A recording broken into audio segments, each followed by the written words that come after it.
నమస్తే, welcome to పోరాటగలం TV. నేటి వార్తా విశేషాలు.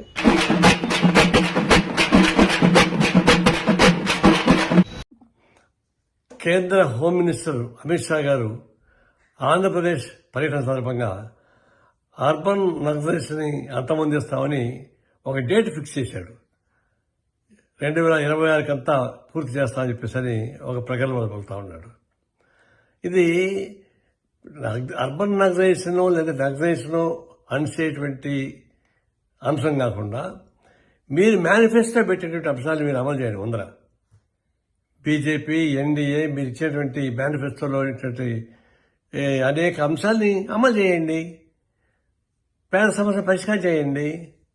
అటవీ సంపద మొత్తం కార్పొరేట్ కంపెనీకి అప్పగిస్తాం, గిరిజనులకి అప్పగిస్తామని చెప్పి గిరిజనులకు రైతు ఇవ్వండి. వాళ్ళ బతుకుల సమస్య పరిష్కారం చేసుకోండి. అవేమి చేయకుండా మీరంతా మంట కల్పిస్తూ అటవీ సంపద మొత్తం కార్పొరేట్ కంపెనీస్కి అప్పగిస్తూ గిరిజనులను ఊచకోత కోస్తూ రక్షణ కల్పించకుండా చేసి పేదరికాన్ని నిర్మూలించకుండా చేయకపోగా కార్పొరేట్ కంపెనీ లాభాలు పెంచి పోషిస్తూ ఉన్నారు.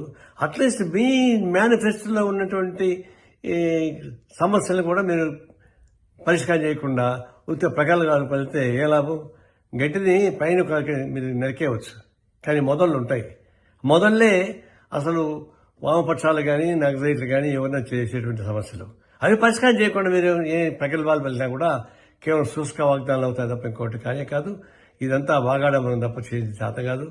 అనవసరంగా ఇట్లాంటి సమస్య పెట్టి రెచ్చగొట్టుకునే బదులు సామరస్యంగా ఉన్న సమస్యను పరిష్కారం చేసుకుంటూ భారతదేశం లౌకిక వ్యవస్థను కాపాడుకుంటూ అన్ని మతాలని కులాలను సమానంగా చూస్తూ పేదరికాన్ని నిర్మూలించే పద్ధతి చూసుకుంటూ ప్రత్యేకంగా అడవి సంపదని పరిరక్షిస్తూ అడవిలో నివసించేటువంటి గిరిజనులకు హక్కు కల్పించేటువంటి సమస్య చేస్తే అప్పుడు పరిష్కారం లేకపోతే ఇట్లాంటివంతా ఓకదంపుడు ఉపన్యాసాలు ఇట్లాంటి ఎర్రజెండా ముందు అనేక మంది హోమ్ మినిస్టర్లు వచ్చిపోయారు, అనేక ప్రధానమంత్రులు వచ్చిపోయారు. వాళ్ళు ఏం చేయలేకపోయారు.